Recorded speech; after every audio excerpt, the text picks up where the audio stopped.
Alors, nous reprenons Baruch Hashem notre étude de Chavakouk, je répète, le troisième et dernier chapitre, et nous sommes au verset 3, on est en train de finir ce verset-là, en rappelant évidemment, après maintes et maintes péripéties, nous nous retrouvons, Kissa Shamaim, de quoi recouvrir les cieux et Odo, Uteilato Melea Haaretz, c'est-à-dire que d'un côté, il a recouvert le ciel de sa grandeur, ok, Hod, et sa prouesse, son élévation, comment dirais-je, s'est diffusé pleinement, Melea Haaretz sur la terre. Quand nous parlons de Kissa Odo, puisqu'il a recouvert de sa présence les cieux, nous, dit Rashi, il s'agit du Sinaï. N'est-ce pas? Vous avez source numéro 8, Be Sinaï, les Israël. Le Rav David Kimchi, ok, nous dit clairement, voyez, Makor numéro 9, Kise Shamaim Odo, Zewa Lapidim, Sheraou Beyom Matan Torah, Shayu Mazhirim, Hashamaim Va'aretz. Quand on parle, justement, de ces luminosités qui ont inondé le ciel, ce sont évidemment au moment du don de la Torah, où on est totalement éclairé par cette présence, encore une fois, du Créateur dans les cieux. Mais il faut toujours avoir en tête ces notions de Hod, qui font rattacher en général justement au Kohen Gadol. C'est la vertu de l'émerveillement, justement de l'harmonie évoquée par les Kohanim. C'est-à-dire que vous avez ici source numéro 10 et source numéro 11 pour essayer de comprendre malgré tout ces nuances entre Hod et Teila. Alors, je vous propose de prendre le verset Hod ve'adar lefanav, vous voyez, l'harmonie, l'émerveillement devant lui. Oz, c'est la Torah, la vigueur, la force, Vétiferet, l'émerveillement, la grandeur. On parle de Yaakov. Ce sont des vertus qui expriment la volonté d'Akadosh Baruch Hu, Bemikdasho, dans là où il réside, dans le Beth Amikdash. Et puis la source numéro 11, Teilat Hashem Yedaber Pi, Vivarer Kol Basar Hashem Kodsho, Leolam Vaed, on connaît évidemment, et ce terme de Tehila. Alors, comment comprendre la nuance entre Hod et Tehila? On a vu que Hod, c'est par rapport aux cieux, la dimension céleste, quand la Tehila, c'est par rapport à la dimension terrestre. Le Malbim nous dit sur Hod ve'adar, Oz ve'tiferet, chez Hod ou Inyan Penimi. L'harmonie, pour ça j'ai traduit ça par harmonie, l'harmonie, en fait, elle est vécue de l'intérieur. Il y a quelque chose absolument d'émerveillement au moment du don de la Torah au Sinaï qu'on ne peut pas dépeindre, qu'on ne peut pas décrire. Toute description que nous allons faire de l'avènement du Sinaï, j'aurai l'audace de dire, elle est quelque part très réductrice par rapport à la grandeur de l'événement. C'est ça. Ou dans la même optique, j'aime mon épouse parce qu'elle fait très bien à manger. Vous vous rendez bien compte, évidemment, du caractère totalement abject. Je reprends cette notion de couple, du caractère totalement abject si j'aimais mon épouse uniquement parce qu'elle me fait bien à manger. Il y a un lien très fort qui nous relie de l'intérieur, qui va découler sur énormément de choses extérieures. Bah, la hod, c'est ça. Alors que la teila, elle va donc s'exprimer aussi à l'extérieur. C'est pour ça qu'elle est sur terre. C'est ça. Regardez le Malbim, Makor numéro 13. Teila. Shi'ur akatuv. Teilat Hashem yedaber pil olam vaed. Ki teilat Hashem ela techle. En fait, la grandeur, la louange d'Akadosh Baruch Hu n'a pas de fin. Elle est infinie. Attention, on a dit hot, totalement intérieur, harmonie de l'intérieur. La teila, c'est évidemment la louange, la reconnaissance du Créateur qui est infinie. Elle est infinie, mais elle est quand même palpable. Puisque teila, yeda berpi, donc ma bouche est en mesure de parler, de louer le Créateur, donc elle a une dimension. Alors que la hod, c'est indéfinissable. Par contre, quand on la rencontre, on la reconnaît. Elle est claire la nuance? Le Kohen Gadol, la Chavod Tiferet, c'est lui la vertu de Hod. On est animé, on est élevé en crainte révérentielle envers Akadosh Baruch Hu, au moment justement où nous montons tous ensemble au Beth Amikdash pendant les fêtes de pèlerinage. Ça, c'est l'harmonie. Il y a une cohérence. La réaction vis-à-vis de cette harmonie, ça va être la Teïla, ici, sur Terre, de louer le Créateur. Je n'ai pas de mots pour. Rien que de dire je n'ai pas de mots, c'est-à-dire que j'ai déjà des mots.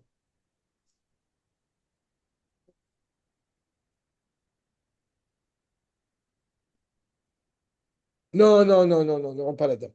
Pas du tout. On est à chaque fois. Là, on est encore une fois sur Habakkuk, on n'est que sur la nation. On n'est que sur la nation. Et je répète encore une fois, c'est un détail qui à chaque fois me paraît tellement important.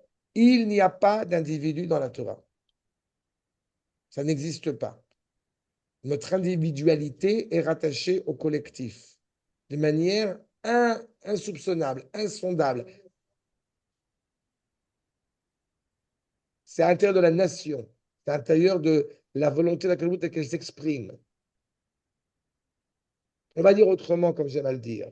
Quand est-ce qu'Abraham il a pensé à sa personne? Je vais t'aider? Jamais. Quand est-ce que Yitzhak il a pensé à sa personne? Quand est-ce que Yaakov il a pensé à sa personne?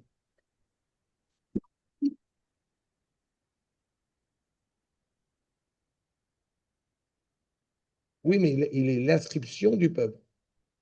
Il a l'ADN du peuple. Je répète, nous ne sommes pas communistes, mais nous ne sommes pas capitalistes. Mais non, mais quand je prends ces deux options sociales, c'est par rapport à l'optique qui est proposée. Le communisme, comme tu le sais, méprise l'individu. Je ne suis pas là. Je ne suis jamais en train de mépriser l'individu. Je dis que l'individu n'a de sens, comme il est bon de le rappeler dans la tradition juive, que parce qu'il s'inscrit dans un ordre collectif. Mon ressenti n'a de valeur que, encore une fois, que dans cette harmonie, que dans cette affection, dans ce lien avec mon peuple. Non, parce qu'on a vécu l'exil pendant 2000 ans. Parce qu'on a vécu l'exil pendant 2000 ans. Ce ne sont pas des individus qui... Mais quand je dis exil, ce n'est pas une question d'être en dehors d'Israël. L'exil, c'est une situation de facto. C'est une conception de pensée. On sort du 20 Tammuz, il faut jamais oublier que celui qui va mettre en place une entité politique en terre d'Israël, une prise de conscience du collectif d'Israël renouvelé, c'est Herzl.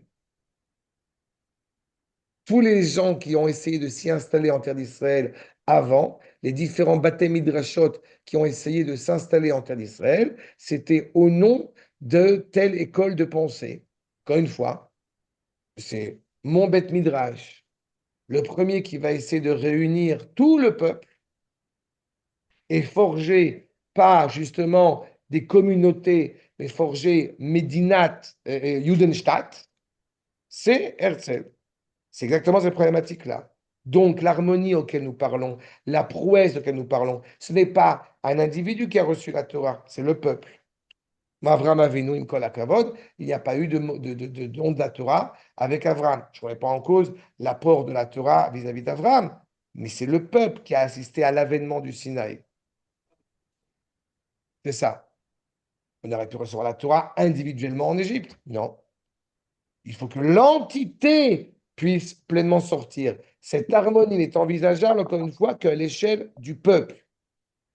Et quand le peuple est sorti d'Égypte, qu'il rencontre Akashbourou face à lui, il voit d'un côté l'harmonie qui est insoupçonnable, qui est insondable, qui est extraordinaire. Il n'a pas de mots pour dépeindre cela. C'est infini, lui qui est sur terre. Velachen, idaber pi leolam. Ma bouche ne va cesser de louer à Kadosh Baruch Hu. Veloïdom ne pourra pas se taire qui est sauf la Teïla. Il n'y a pas de fin à cette louange.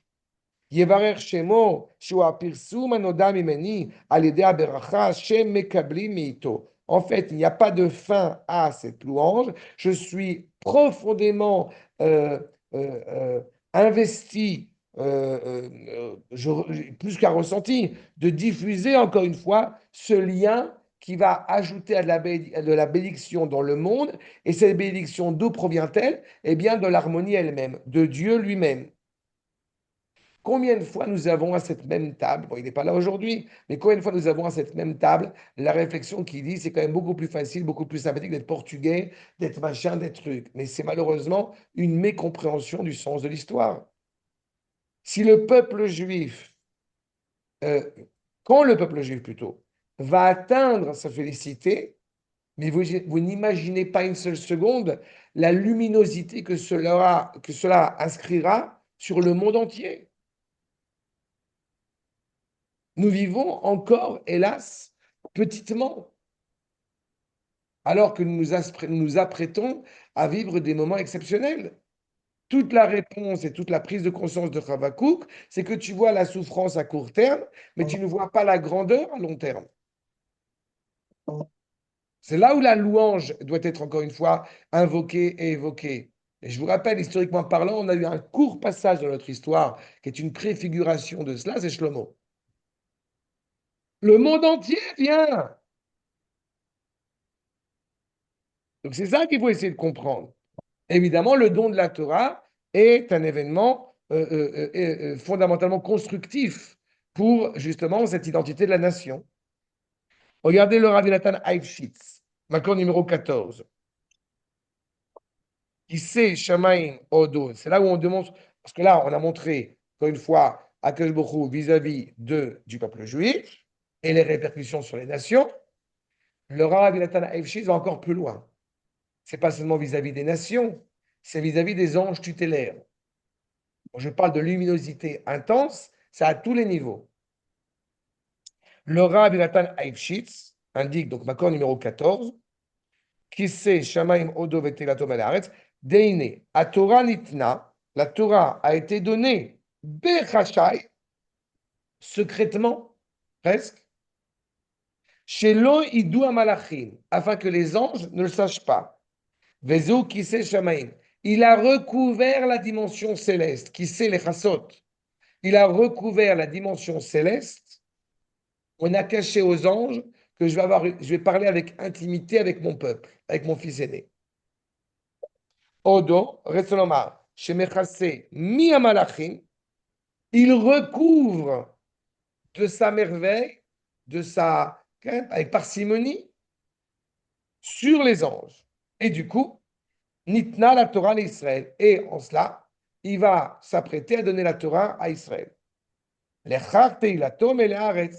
Puisque comment dirais-je, euh, l'infini a désormais été donné à l'homme, donc la Torah devient mais quelque chose d'absolument génial pour la terre.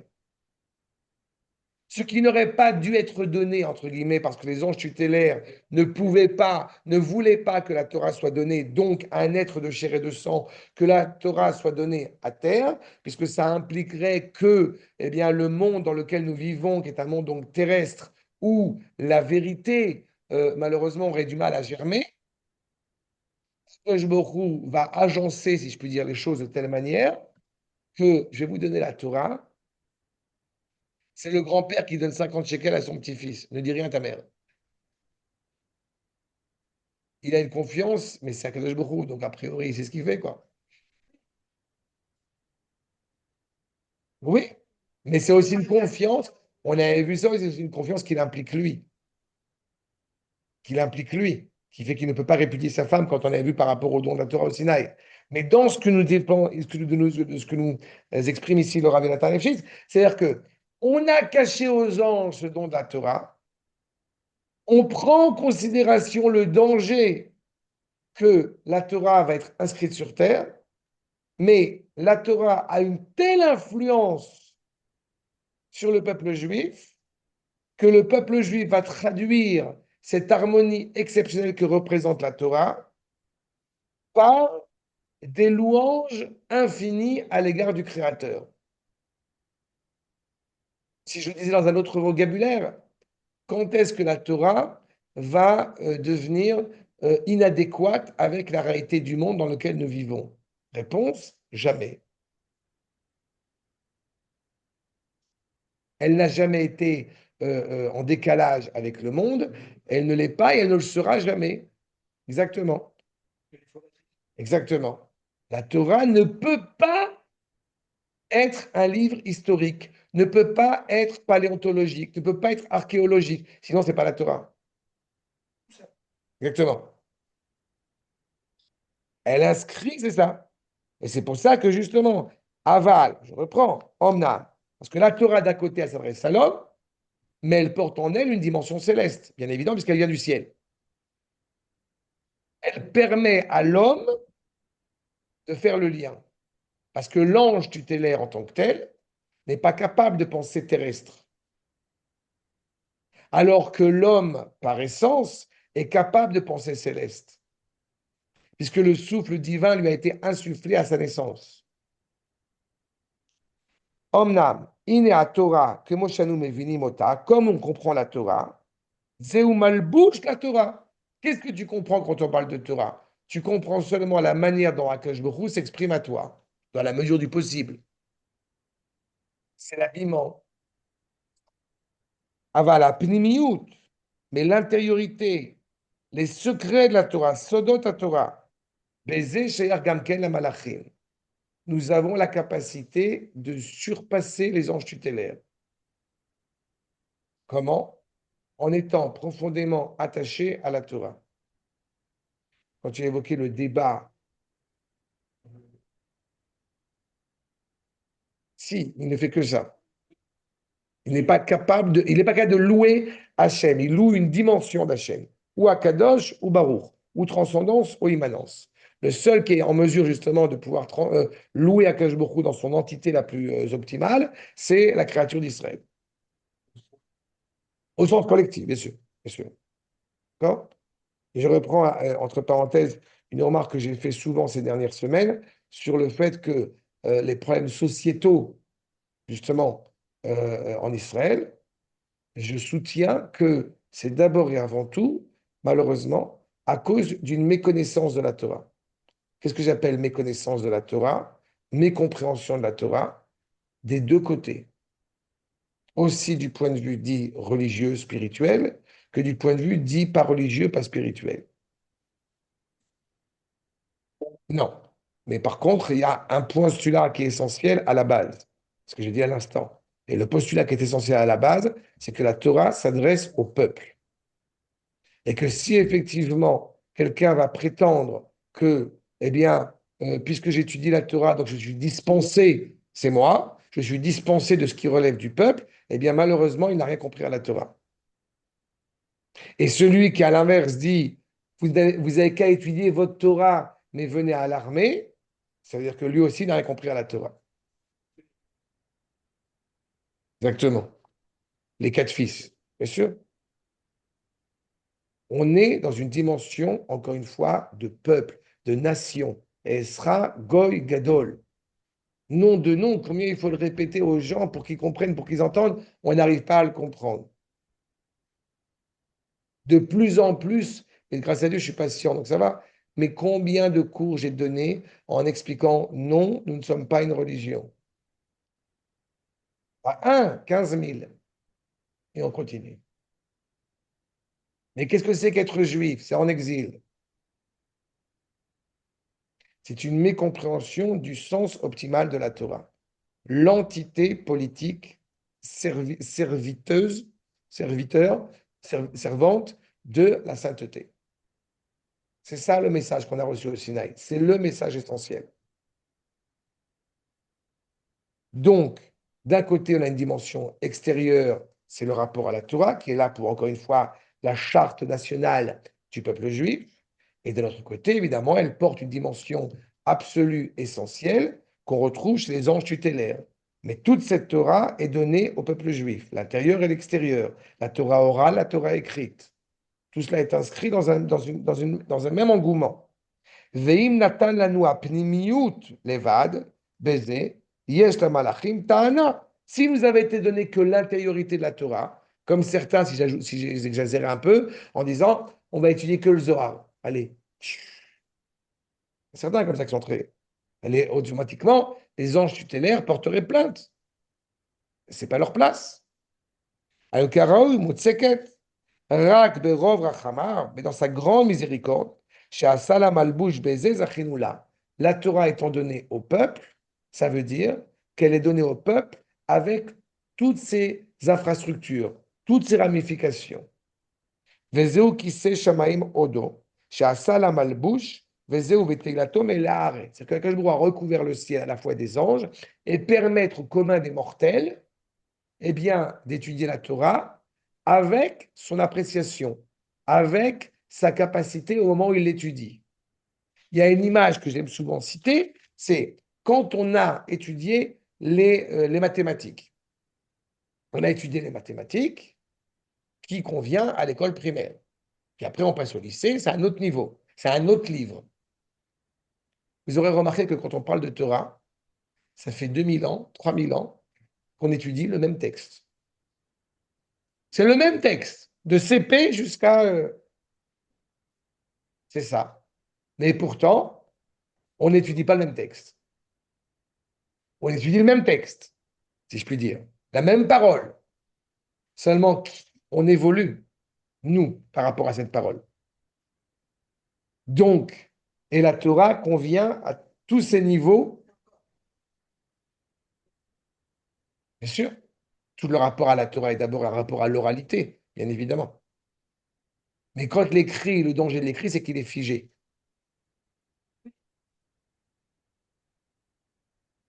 Oui, mais le commentaire, il est oral. Regarde comment on se travaille. Je prends des feuilles de source pour avoir des référents suffisamment solides pour ce que je dis. Mais on voit à quel point ça a cette vitalité, ce dynamisme permanent. D'accord? Maintenant, ça va, c'est clair? Attends. Archa.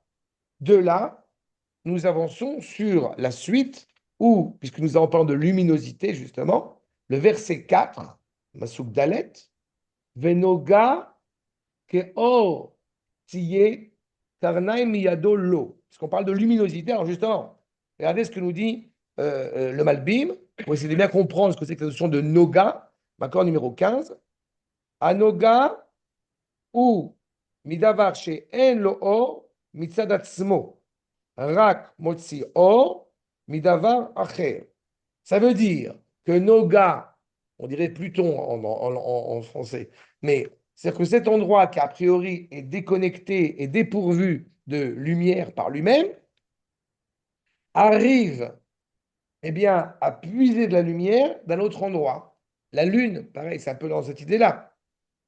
Kemo ayareach ve'akochavim ine. Les étoiles, les astres, she'en lehem or, rak mekablim ou megiim or hashemesh, asdoreach elehem. En fait, vous avez cet astre qui reçoit de la lumière et qui la retransmet.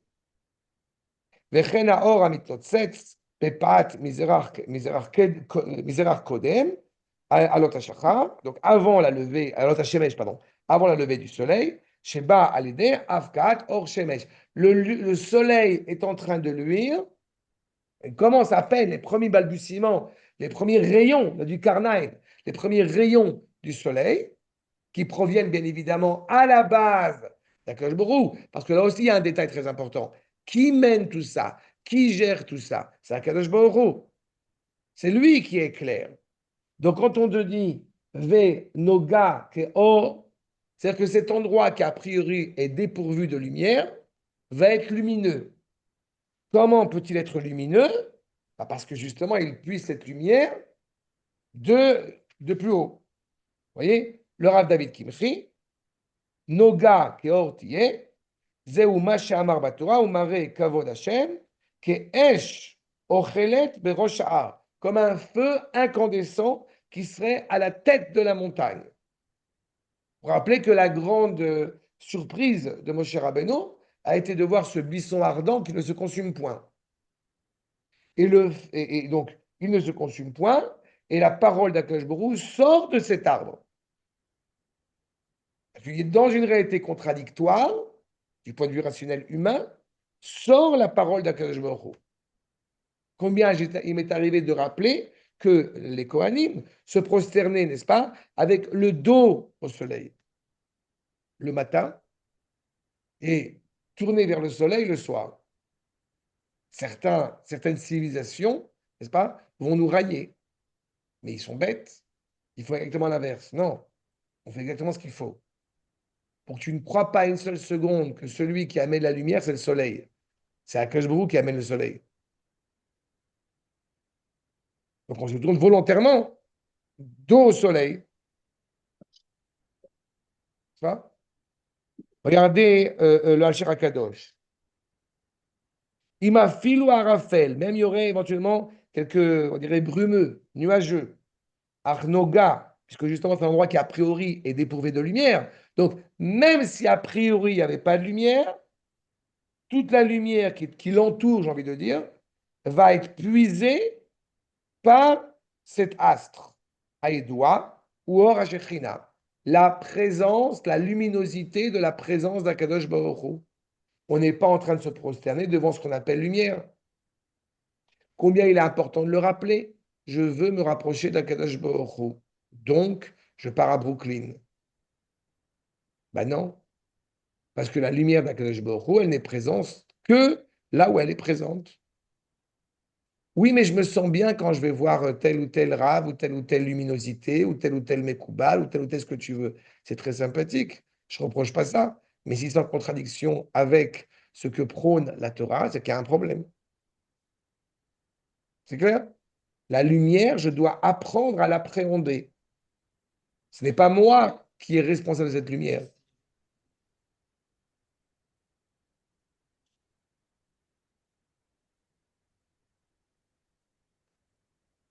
Ah ouais. C'est bien, donc ça veut dire que le rôle du rave, en l'occurrence, qui est tout à fait louable et tout à fait légitime, exactement, c'est de me permettre de me rapprocher un peu plus d'Akadosh Baruch Hu.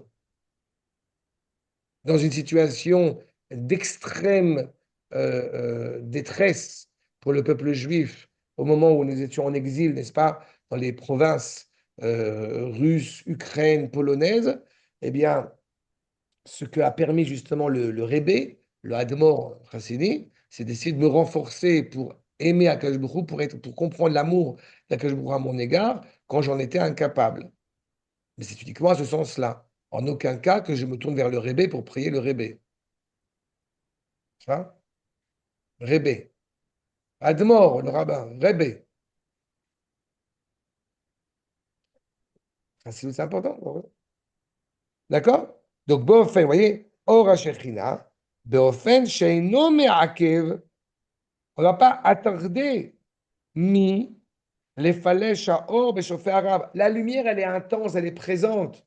Rien ne peut empêcher cette lumière intense d'être diffusée.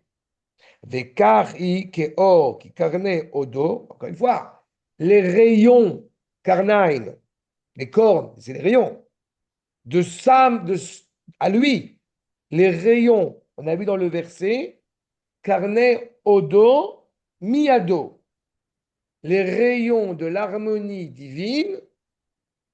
Pourquoi tu as besoin de dire miyado, de sa main, de lui-même? Ça aurait suffi de dire les rayons de lumineux du Créateur. Non. Carne odo aniskar, by miyado, shel Eloah aniskar. Que tu comprennes bien que la luminosité que tu es en train d'apprécier et d'appréhender à sa juste mesure, elle ne vient pas de la luminosité. Elle ne vient pas de Noga qui est dépourvu. Elle ne vient pas de l'astre. Elle ne vient pas de la lune qui est dépourvue de luminosité. Pas? C'est comme si vous me disiez, la lune est en train de m'éclairer. Non, la lune n'est pas en train de m'éclairer. La lune est en train de refléter la lumière qu'elle a reçue du soleil. Ben, dans l'image qui est donnée, c'est ça. Toute personne, justement, même toute personne qui aurait une telle intensité pour percevoir la parole d'Akash Baruch Hu, ne fait que relater cette lumière, encore une fois, ne fait que renvoyer la lumière qu'elle a elle-même reçue.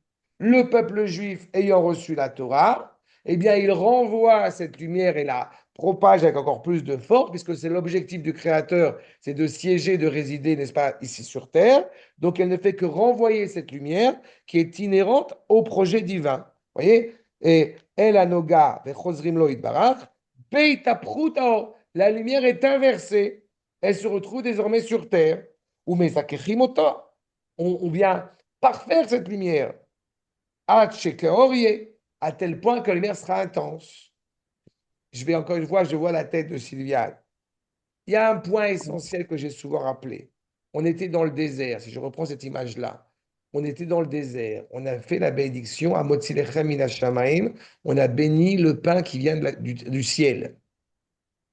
Nous allons pas descendre en Israël, nous allons monter en Israël.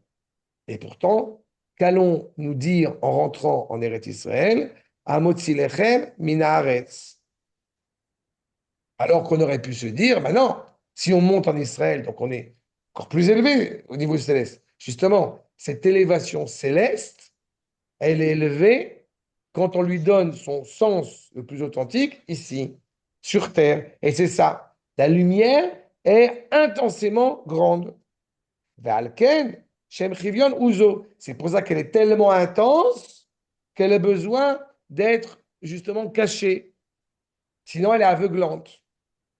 Asher lo haya efshar liot noga chivion uzo, im lo, shekeor tiye. Il n'y aurait pas pu avoir cette perception de la lumière si l'astre ne l'avait pas diffusée, mais cette lumière qui est diffusée en provenance, si je puis dire, de la présence d'Akadosh Baruch Hu lui-même, diffusée sur terre dans une réalité qui avait fait que les anges ne voulaient pas que la Torah arrive sur terre, parce qu'une telle luminosité aveugle.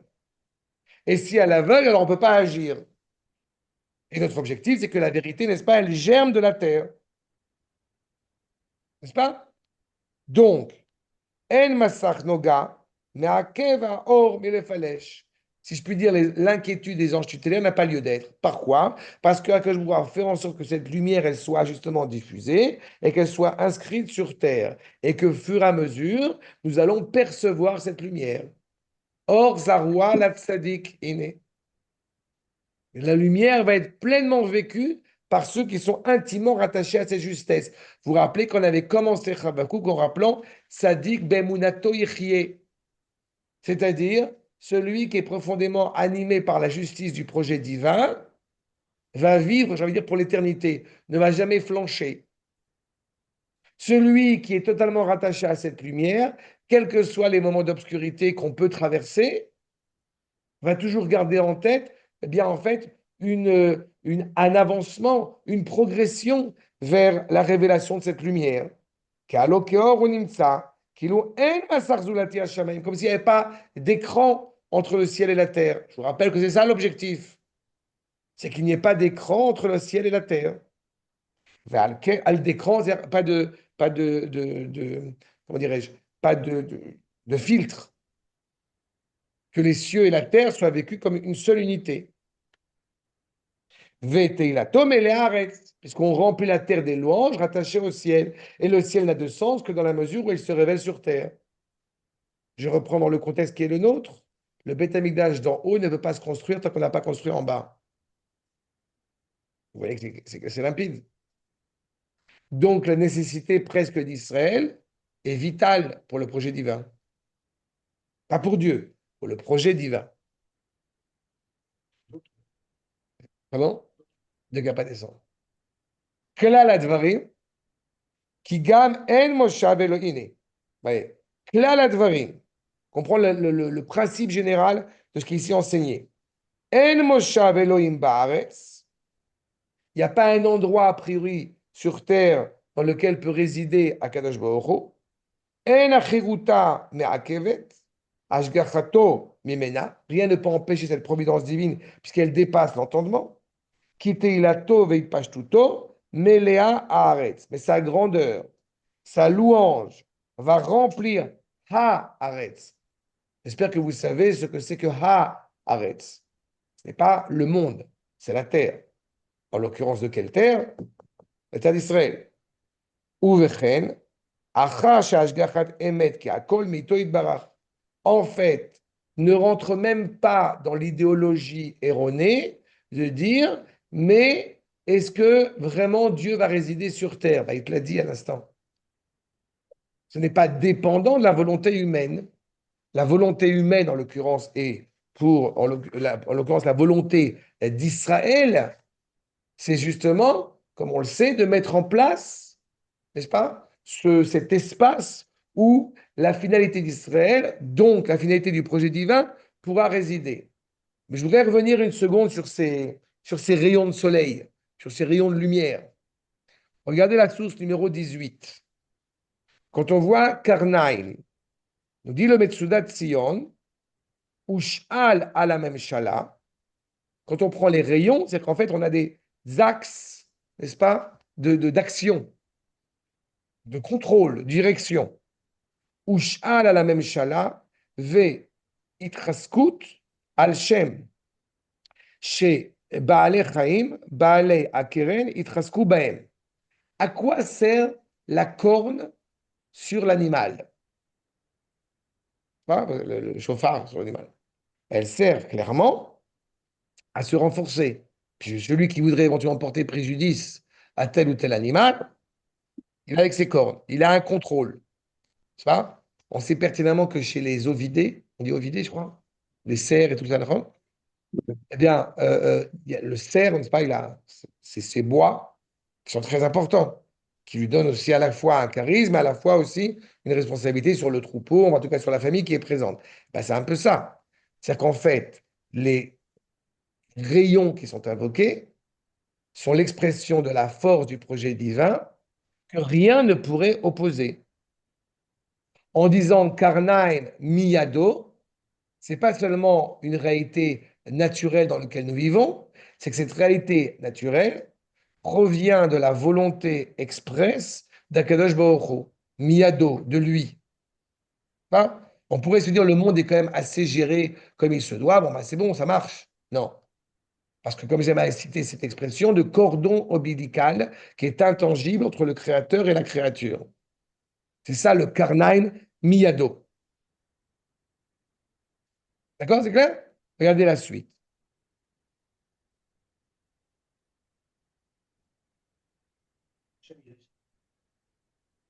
Constamment. Enfin, ces rayons, c'est ça. Constamment. La luminosité à laquelle nous invoquons, c'est une luminosité, encore une fois, qui dépasse l'entendement, qui donne un sens, encore une fois, un sens objectif à la réalité de l'homme. Un sens à l'histoire. On ne sait pas toujours l'expliquer, mais c'est une réalité. C'est ça, tout à fait. Tout à fait. C'est la Shrina, la présence d'Akadosh Baruch Hu. Pas tout, justement, n'est pas, quand je dis explicable, ce n'est pas le bon terme. Pas tout n'est rationnel. Et quand on dit rationnel, on n'est pas dans l'émotion non plus. Mais si on est en train d'expliquer, on tomberait très bas. Il y a des choses qu'on ne peut pas expliquer. On essaie de capter. La nature profonde de l'homme, à chaque fois, c'est d'essayer d'analyser, de capter un tel ou tel concept. C'est ça. Et combien de fois on est confronté à cette problématique-là? Définissez-moi la terre, définissez-moi la liberté, définissez-moi l'amour. Ce sont des choses qui sont beaucoup plus que des concepts. Achat, nous dit le Rabbi Nathan Eifshitz, vous voyez, je reprends source numéro 19, Venoga keortie, ine, ba Gemara dans le traité de Psachim, dit Rava, Venoga keortie, il reprend ce verset qu'on a vu, et quel sens lui donne-t-il? Lama atzadikim domim bifne ashechina, kener bifne avuka. Pourquoi j'ai évoqué tout à l'heure tzadik bemunato yechie, vous avez ici devant les yeux. En fait, les tzadikim sont comparés devant la présence d'Akadosh Baruch Hu comme eh bien, une bougie, un air, une bougie devant la flamme. En fait, le tzaddik est l'expression lumineuse, expression éclairante, pardon, l'expression éclairante de la lumière divine. C'est pour ça que je reprends les yeux, mais tu vois, voilà.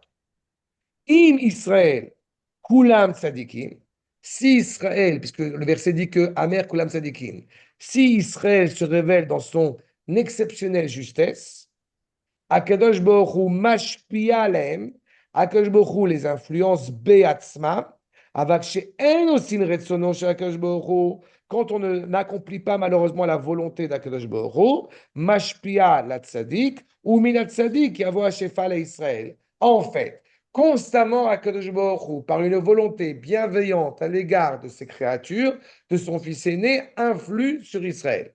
Si on est un bon fils, alors en fait, c'est quoi? On est influencé par nous-mêmes, c'est qu'il y a une telle affection révélée entre le créateur et la créature, comme si on n'avait pas besoin de l'influence du créateur. Elle est vécue, elle est honorée en tant que telle.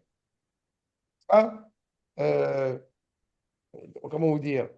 Bon, j'ai encore un exemple, ça va vous faire rire. J'étais à la cérémonie là, cette dernière. Il y avait pour la fin, on arrive à la fin de l'année, de mon fils, avec le Rav Irmia aussi, tout ça.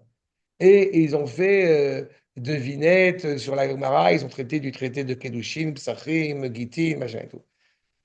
Et il balance les questions, etc. Moi, je suis une catastrophe parce que mon fils il est sur le truc, il répond avec le micro, sans le micro et machin. Et moi, je filme. Et après, le Rachmalia où il est arrivé. Et, euh, et les questions, c'est du genre où est-ce qu'on parle de tel ou tel sujet? Est-ce que c'est la page 43 à Moud B ou est-ce que c'est telle page à Moud machin? Et tac, tac, tac, tac, tac, tac, ça répond. Mais je ne peux que m'émouvoir de ce que je vois devant les yeux. On appartient à cette génération-là, ça veut dire. En l'occurrence, c'est pas moi, le rayon de soleil et mon fils, la lumière, mais je veux dire, voilà, c'est quelque chose de cohérent. Bon, bah, c'est exactement ce qu'on est en train de parler ici. C'est quand il y a une telle engouement, un tel plaisir de la part du fils d'être en relation avec, encore une fois, avec son père, d'Akadosh Baruch Hu, et l'inverse, automatiquement, il y a une influence concrète. Mais quand on n'est pas à la hauteur, alors on pourrait se dire, ça y est, on est perdu. Non. Parce que Akadosh Baruch Hu, à chaque génération, met en place cette réalité-là, où il y a des tzadikim qui vont être éclairants et qui vont influencer Israël par leur nature, par leur être. Akadosh Baruch Hu mashpia lahem, ve'av shainem osim retzono. Malgré vous, Akadosh Baruch Hu va vous influencer.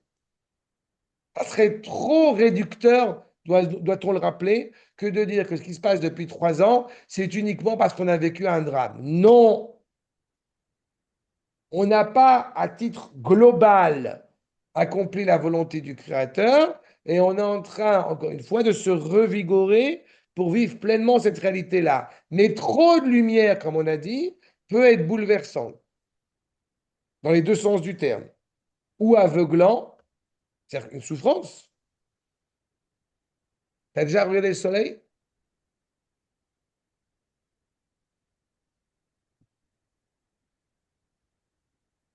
Trop de lumière d'un seul coup, trop étincelante d'un seul coup, c'est bouleversant au sens où tu commences à pleurer quand tu vois trop de lumière. Tu ne peux pas forcément l'appréhender et l'apprécier à sa juste place. Tu ne vis pas en tant que dignité humaine quand tu as une trop grande lumière à côté de toi.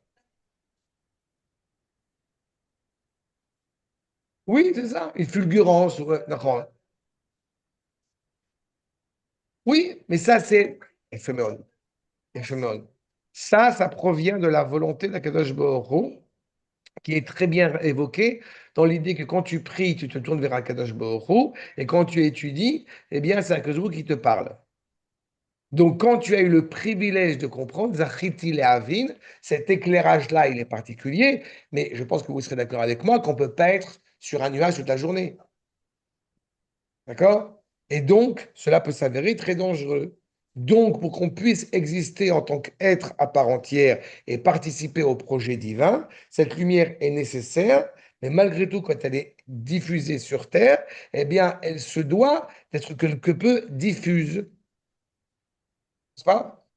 Encore une fois, la nuance entre les premières tables, ont été le 17 Tammuz il n'y a pas longtemps, ces premières tables qui ont été brisées, puis les deuxièmes qui vont être, encore une fois, écrites en l'homme. Elles ont d'un côté moins d'influence que les premières, mais elles ont une influence dans la mesure où elles permettent à l'homme de se rattacher à un idéal espéré.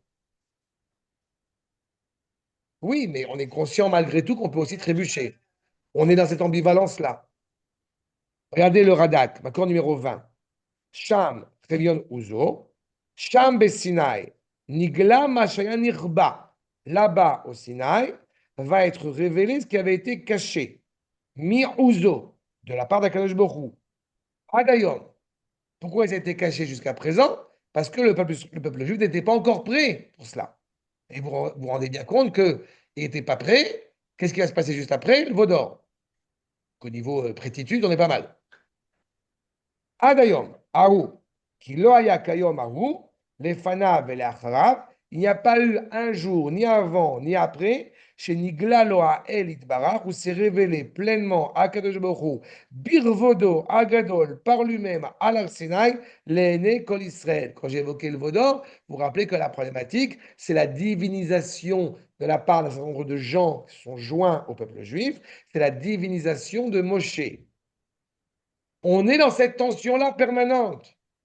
C'est où, comme on a besoin de palper quelque chose, alors où on a divinisé un être, on va dire, profondément charismatique, aussi juste et aussi honorable soit-il, ou alors on est en mode j'attends que je me fasse. Et dans les deux tensions, on a toujours un problème. Yesh makom, chivion uzo, ala Aaron. C'est pour ça que, là encore, le Sefer Torah, l'arche d'alliance, elle n'est pas à la vue de tous. Elle est derrière un rideau, elle est cachée. Hein. Imaginez-vous si, dans notre quotidien, il y a des maisons où ça existe, dans notre quotidien, il y avait un Sefer Torah là, comme ça, ici, tout le temps. Mais c'est très difficile à vivre. Pour manger, pour s'habiller, pour plein de choses, pour parler. Ça ne veut pas dire que du fait qu'il soit dans l'armoire, c'est bon, on est tranquille. Mais ça nous donne ça nous donne retenue. Donc c'est ça. Kemo shekatuv alav, ata ve'aron uzecha, ve'sham ayun nistarot aluchot. C'est là-bas que sont cachées les tables. D'un côté, on doit bien entendre que la présence pleinement révélée, lumineuse, incandescente d'Akash Baruch Hu, c'est impressionnant à chaque fois combien le message est significatif. Cette présence-là pourrait nous empêcher d'agir, de par sa grandeur, de par sa luminosité. Et d'un autre côté, si elle n'était pas présente, on ne pourrait pas gérer. On tomberait dans des écueils les plus terribles. Tout ce qui nous a été parcouru pendant tout le livre de Habakkuk notamment. On a, encore une fois, cette tension-là.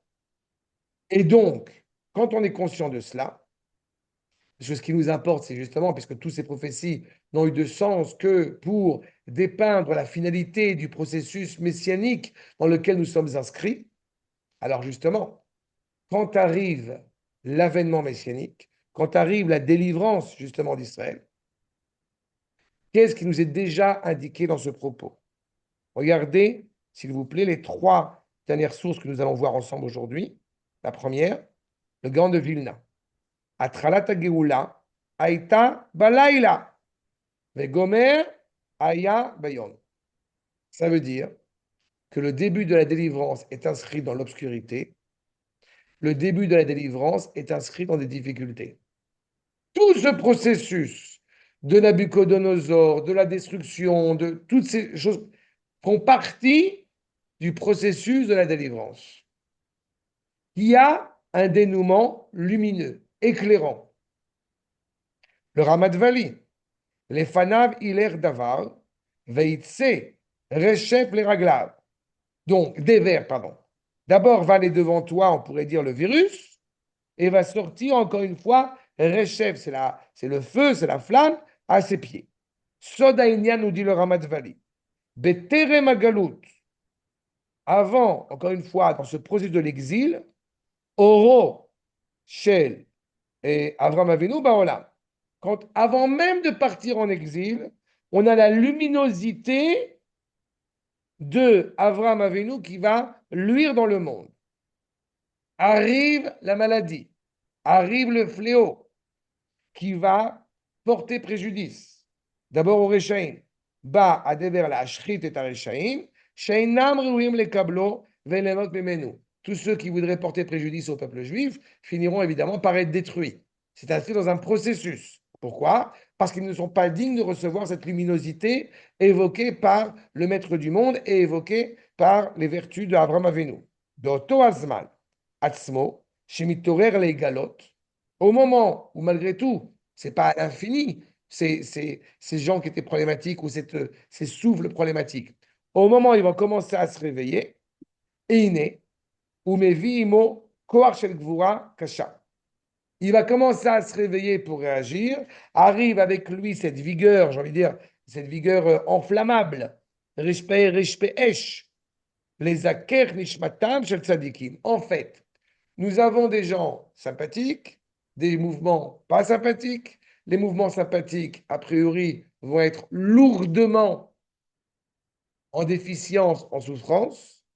Au moment où, en fait, ils vont se réveiller, c'est de se revigorer dans leurs forces problématiques. Et on pourrait se dire, donc, du coup, il va avoir d'autant plus de force pour nous attaquer. Mais en fait, ils ne vont réussir qu'à une seule chose: renforcer la flamme des justes qui étaient habilités à recevoir cette luminosité à la base.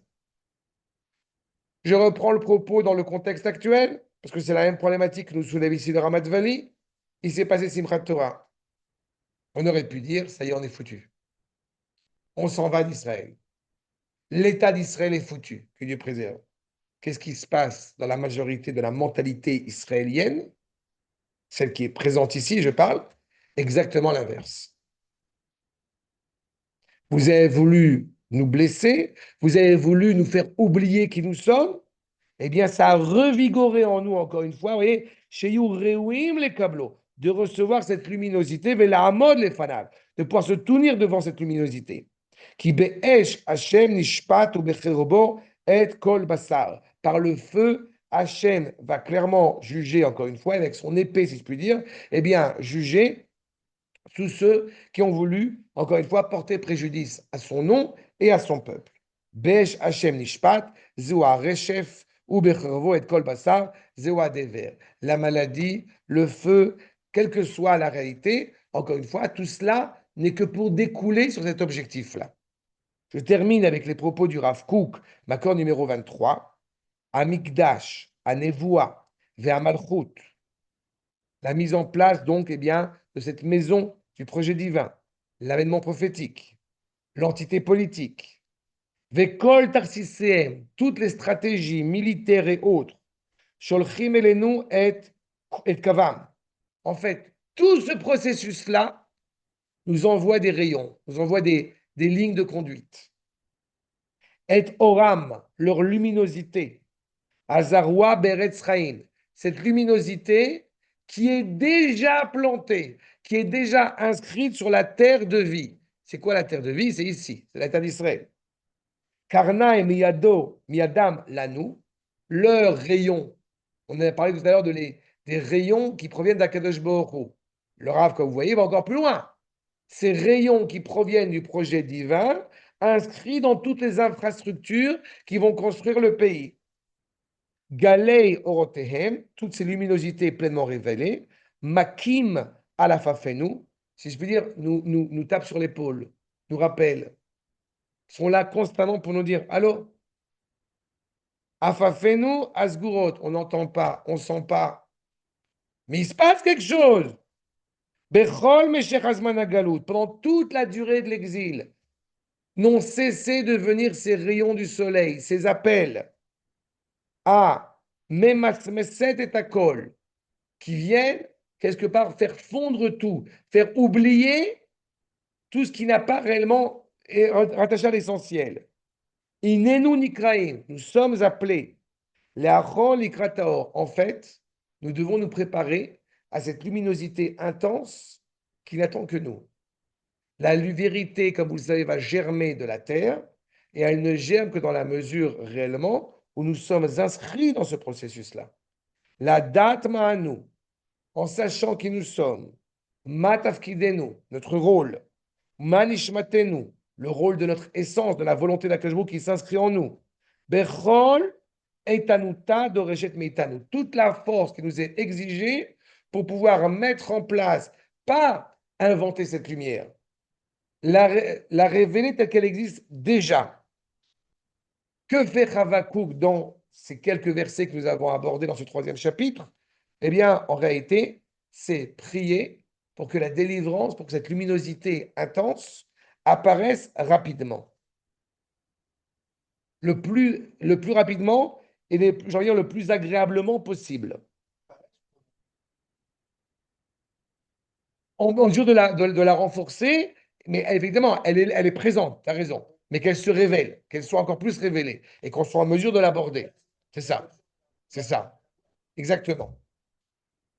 Mais ce qui est indiqué dans les premiers versets qu'on a vus dans ce chapitre, c'est de bien montrer que la présence d'Akash Borou, cette révélation, cette luminosité d'Akash Borou, elle est passée par Ishmaël, elle est passée par Esav, ces deux royautés qui avaient énormément de puissance sur nous, encore une fois, mais ne les croyons pas comme des réalités vaines. Au contraire, elles n'ont de sens que pour encore plus nous révéler cette luminosité telle que cela a été au Sinaï à l'époque et telle que cela est à l'époque de la délivrance, encore une fois, où avec une intense luminosité, nous révélons cette force de la délivrance du projet divin. Et n'oublions pas que la notion de Géoula, c'est donner le rôle authentique à la réalité telle qu'elle est. Pas l'igol et Adama, c'est permettre à la terre, comme j'aime à le répéter, de donner les fruits qui lui sont assignés. Donc la Géoula, ça nous permet de révéler réellement qui nous sommes et, on dirait, le projet divin à travers nous. La présence d'Akash Borou, la luminosité d'Akash Borou, les rayons lumineux d'Akash Borou à travers nous. C'est clair? Ben, on est en plein dedans. C'est clair? Ah non, non, non. C'est très concret ce que je vous dis. On est en train de le vivre.